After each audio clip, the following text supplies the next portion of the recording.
Hi everyone, and welcome to our module on Wiggers diagram. Shown on the screen is Wiggers diagram. Wiggers diagram shows one cardiac cycle and all the different events that occur within that cardiac cycle. So the x-axis is always time, and we've got one cardiac cycle shown on the screen here. And you can see that over the course of one cardiac cycle, the EKG goes through changes like the QRS complex and the T wave that you may be familiar with. You can also see a venous pressure change here, and I talk about the venous pressure changes over the course of the cardiac cycle in another video. We've also got the heart sounds here, S1 and S2, and then at the top we have a curve for the left ventricular volume and how this changes during the cardiac cycle. It goes down and then back up.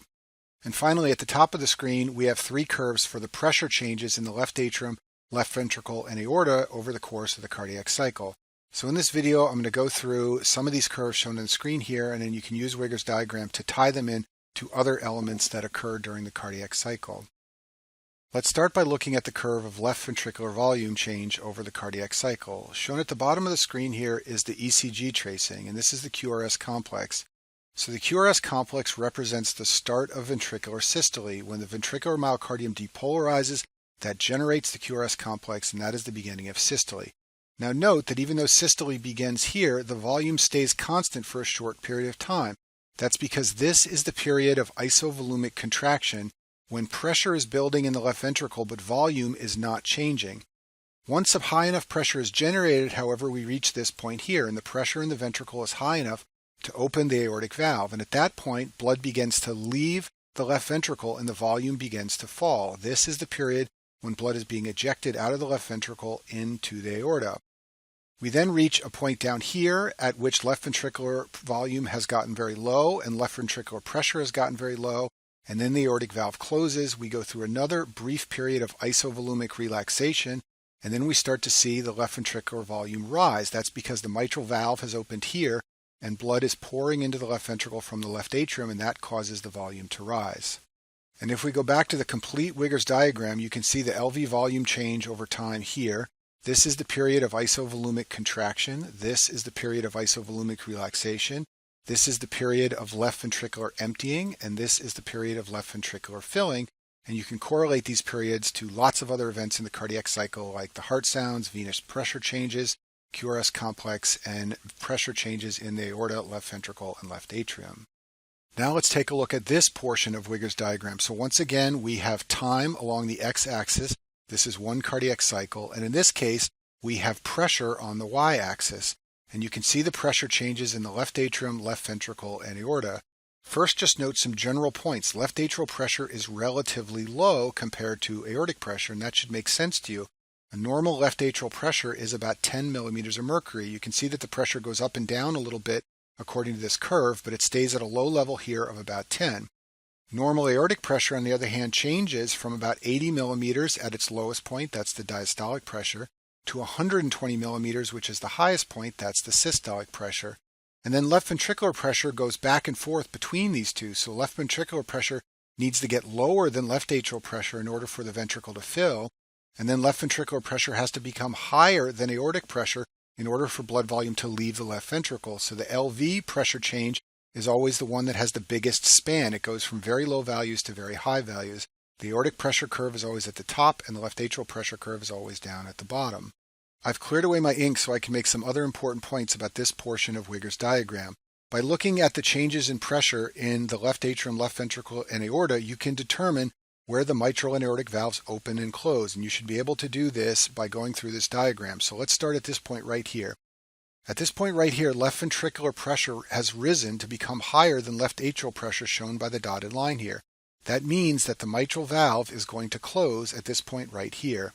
And when the mitral valve closes, that makes the first heart sound S1, so S1 also occurs at this point right here. We then have left ventricular pressure rising until it reaches this point where it's higher than aortic pressure. That means at this point the aortic valve is going to open. Blood is then going to leave the left ventricle for the aorta until it reaches this point here where left ventricular pressure falls to be lower than aortic pressure. That means at this point here the aortic valve is going to close. And when that happens, that generates the second heart sound S2. We then have pressure fall in the left ventricle until it becomes lower than left atrial pressure, the dotted line here. When that happens, the mitral valve is going to open.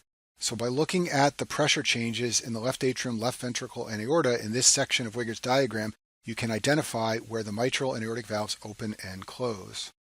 And I've cleared away my ink so I can show you that everything from this point here to this point right here represents systole. Everything beyond that point there represents diastole. Right here we have closure of the mitral valve and the left ventricular pressure is beginning to rise as the left ventricle contracts. That is systole.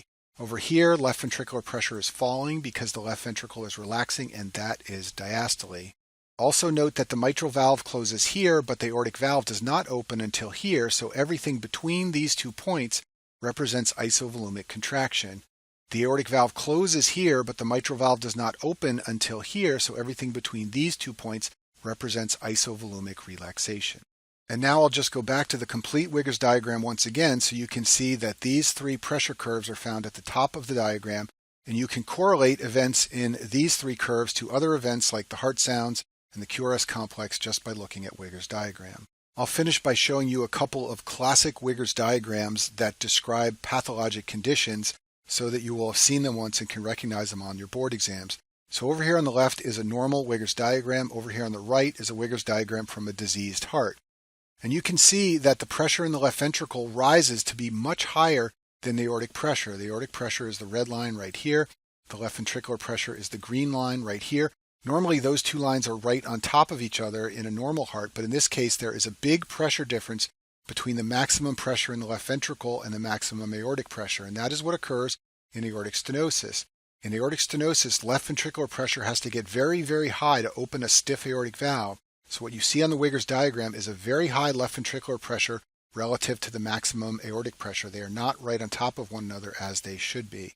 In this example, we have a diseased heart where the left atrial pressure, which is this blue line at the bottom, is always significantly higher than the left ventricular pressure, which is the green line. In other words, there's this pressure differential here between the blue and the green lines. They are not one on top of another as they should be in a normal heart. And this is what happens in mitral stenosis. In mitral stenosis, pressure in the left atrium gets very high in order to push open that stiff mitral valve, and that moves this blue line up so that it is much higher than the green line. The 2 lines are not on top of each other as they are in a normal heart. If you look at this normal heart over here, the left atrial pressure really rises only very slightly throughout the course of the cardiac cycle. In this disease heart, what we've got is a big abrupt rise in the left atrial pressure. Something is making left atrial pressure rise to a much higher level compared to normal, and that's what happens in mitral regurgitation. In mitral regurgitation, the mitral valve is incompetent and blood leaks back into the left atrium, and so instead of seeing this nice, gentle, slow rise in left atrial pressure, you see a big spike in left atrial pressure as blood leaks backward into the left atrium. And then finally, in this example, we have a diseased heart where the diastolic blood pressure is very, very low relative to the systolic pressure. Notice that normally the difference between diastolic pressure and systolic pressure is relatively narrow. This difference is called the pulse pressure. In this diseased heart, we have a very wide pulse pressure, and that is a classic finding in aortic regurgitation. In aortic regurgitation, in diastole, blood leaks out of the aorta into the left ventricle, so the aortic pressure falls to a very low value, and that widens the pulse pressure. We also have blood volume leaking back into the left ventricle from the aorta, and that tends to raise pressure in the left ventricle and the left atrium during diastole, so therefore what we get are higher left atrial and left ventricular pressures. But the easiest way to recognize the aortic regurgitation Wiggers diagram is to notice the very high pulse pressure compared to normal. That is a classic finding in aortic regurgitation. And that concludes our video on Wiggers diagram.